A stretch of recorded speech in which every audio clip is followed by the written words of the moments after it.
Cool. Guys, today I'm going to be on page 49 of Shift, but before I do that, I just want to share something with you pretty quickly here. I shared this on our Facebook page, so you guys can find it there as well. You don't want to look at that. You want to look at that. All right, what you're looking at is a part of an article that I copied and pasted to Facebook. This came out from Keeping Current Matters. And the article is titled, Are We in a Housing Bubble? And then the article goes on to tell us that we're not in a housing bubble and that this market is very different than the market we had between 2007 and 2010. And I agree with most of what they said. Here's the part where I would tell you I don't necessarily agree. But they don't show you over here under 4 years of housing crash is what the market looked like in 2005. In 2005, there was less than 3 months of inventory. And then between early 2006 and late 2006, the number of homes that were being sold started to decrease. And that was driven mostly by affordability. It was driven by interest rates, inflation, and a recession on the horizon. In other words, does that time sound like this time?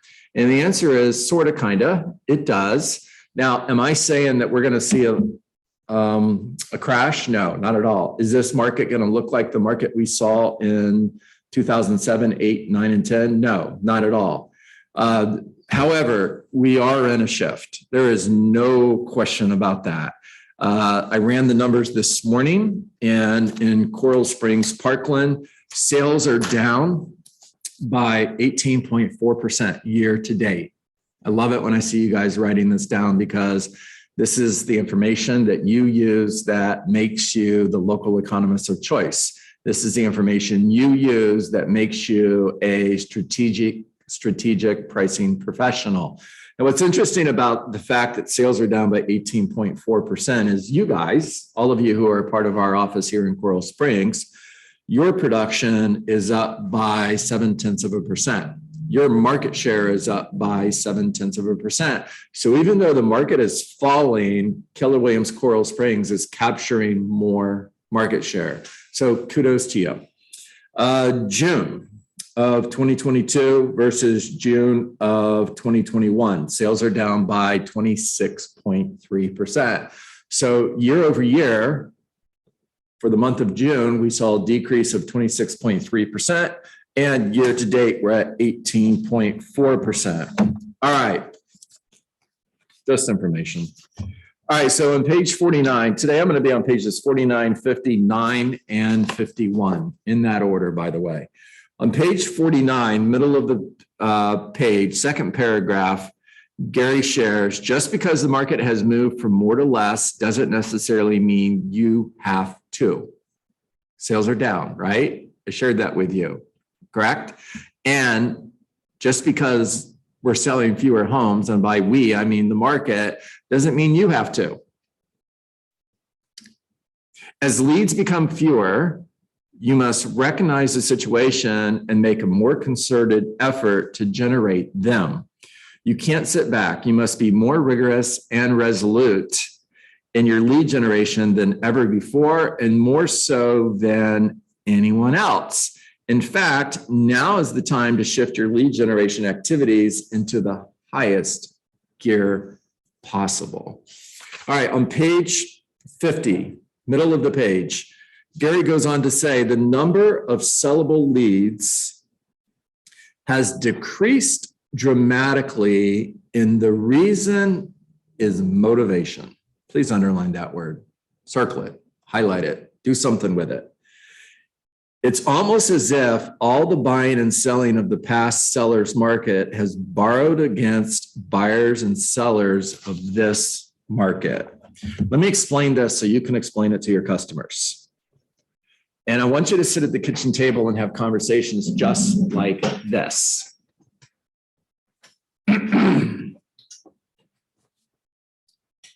So in the third and fourth quarter of 2021, there were people buying homes, that were not intending on buying until summer of 2022. But Arinthia, they bought in the second and third quarter, the third and fourth quarter of 2021, because the writing was on the wall. Interest rates are going up. Inflation is on the rise. There's a good possibility that the home I want to buy in the summer of 2022, I will not be able to afford it in the summer of 2022. So I'm going to go ahead and buy now. Now, as you're talking to your customer, you're sitting at that kitchen table, I want you to ask them, does that make sense? Can you see, Arinthia, where there would be a buyer who would buy your home today, but they'd already bought in the third or fourth quarter of 2021, right?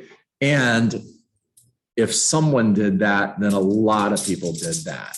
And history does repeat itself. And we saw the same thing back in 2006 and 2007. It was almost as if we were borrowing buyers and sellers from the future, which means the pool of buyers is smaller than it would be. So we have fewer buyer leads in order to get your home sold. Well, why is this conversation important? It's important because we need to help the sellers understand that this market is not like that market, that we can't price your home the same way we would have 6 months ago, that there is more competition for the buyers that are out there and there are fewer buyers. So we have to be more competitive in our pricing strategy. This conversation becomes critically important. Gary goes on to say it's all, I already said that.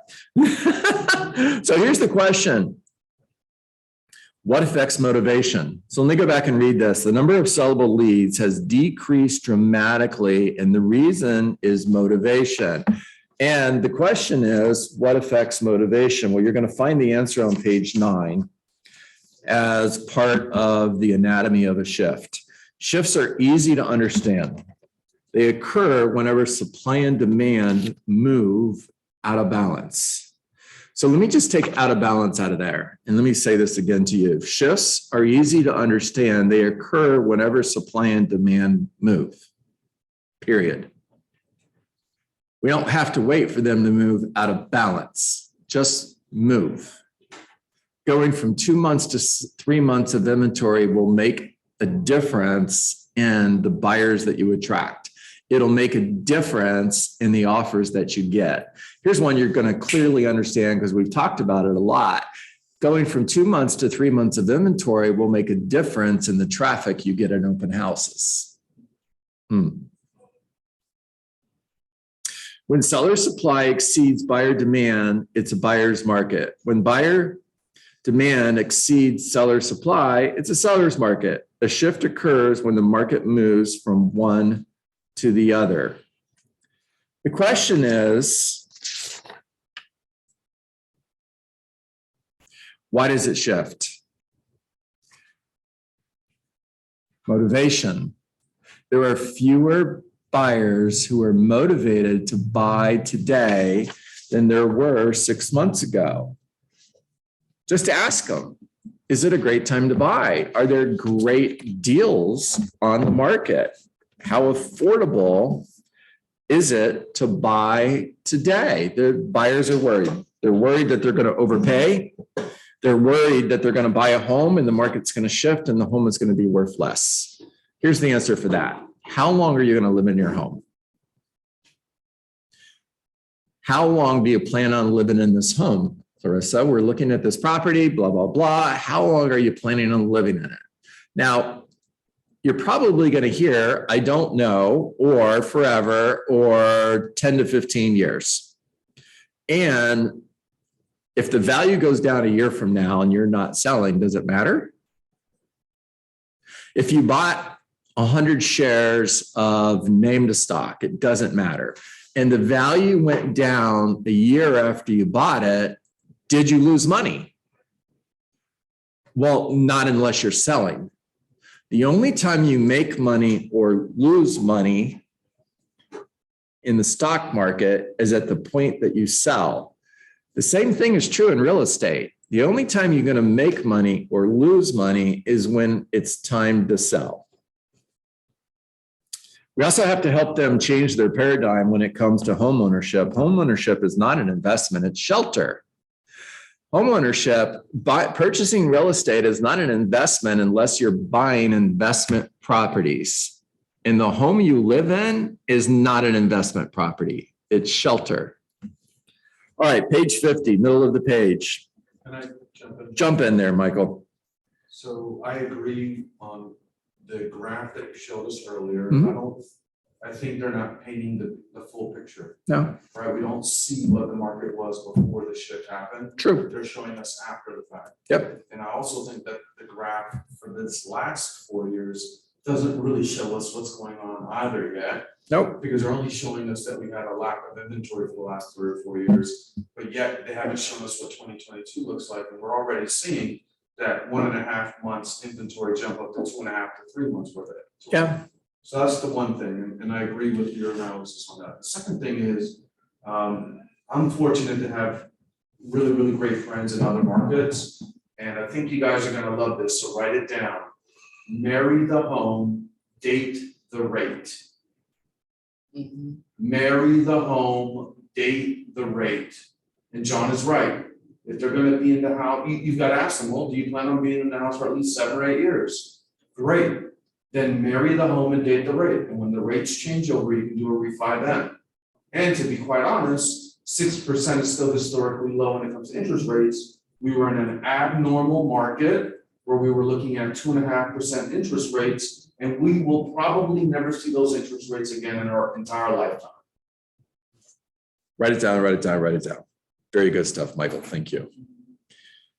Motives have narrowed significantly, and fewer people pass the clear-cut motivation test of being able, ready, and willing. Fewer buyers can afford to, have the desire to, or are prepared to buy now at market prices. So simple, guys. I'm going to slow it down. Please write it down. Please repeat this to your sellers when you're sitting at that kitchen table. Fewer buyers can afford to, have the desire to, or are prepared to buy now at market prices. It doesn't say there are no buyers. It says fewer buyers. And Michael's 100% right. 6% is still historically low for interest rates. However, the difference between 3% and 6% when it comes to affordability is huge. It's huge. If you look at the pool of buyers that can afford your home at 3%, the pool is big. At 6%, it gets much smaller. Michael.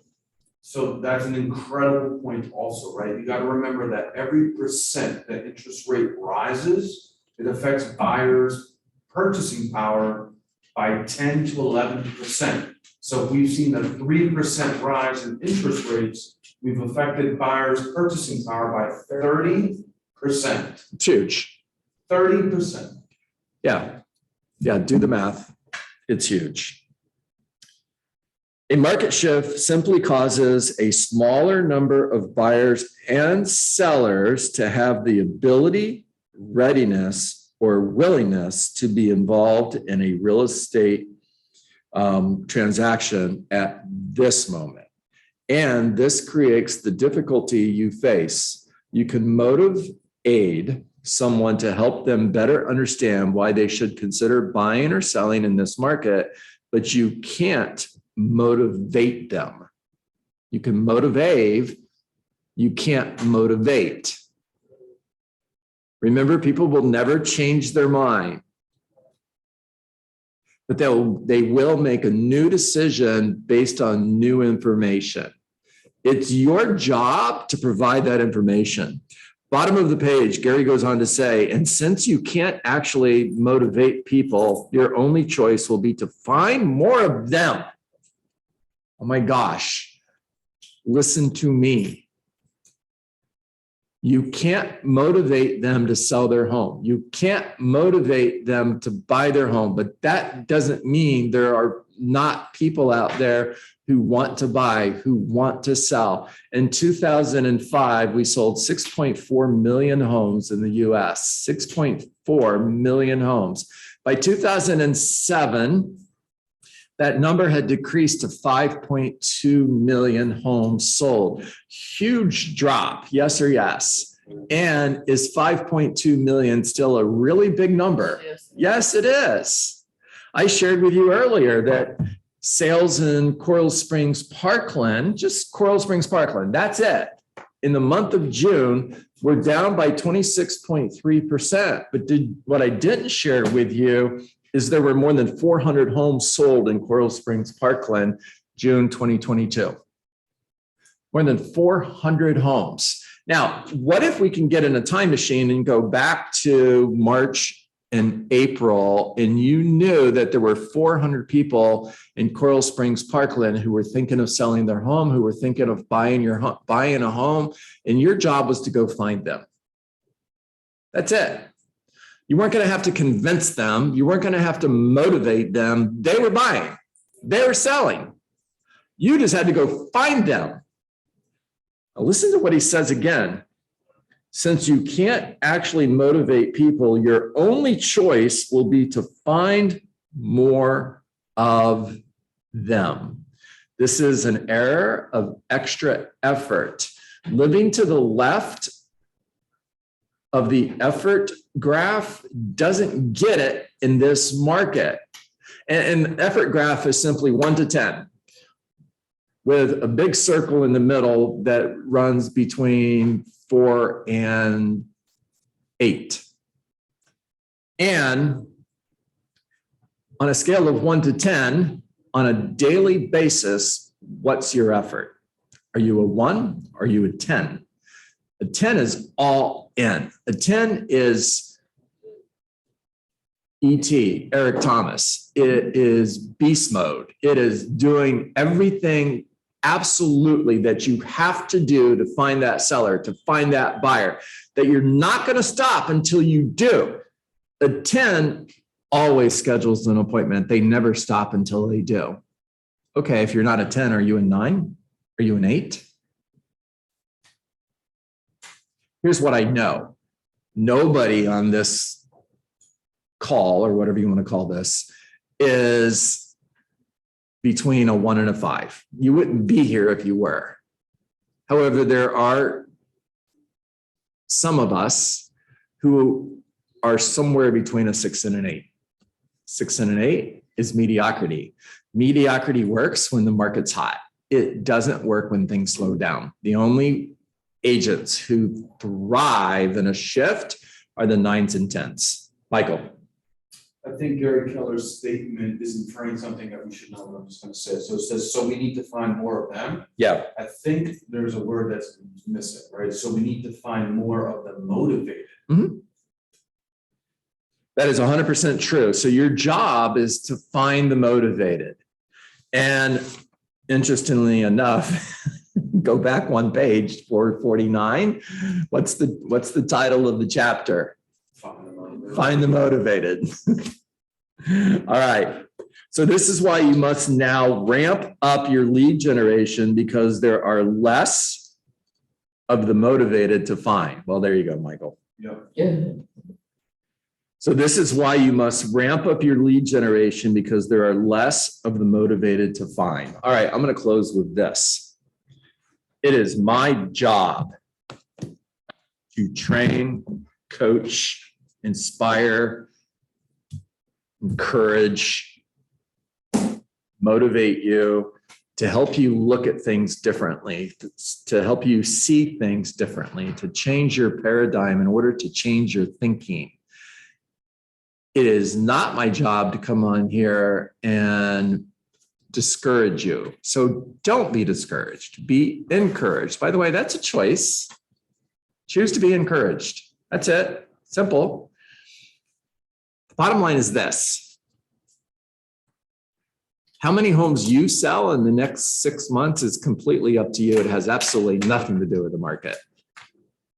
Matter of fact, I'm going to tell you, advantage you, that you have a better chance of selling more homes in a tough market than you do in a great market.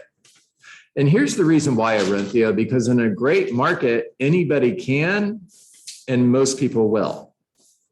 When the market starts to shift and it becomes more difficult, it is a skill-based market. And the agents who have developed the skills of mastering this game that we play are the ones who succeed at the highest level. All right, talk to me. Juanita, your hand is still up.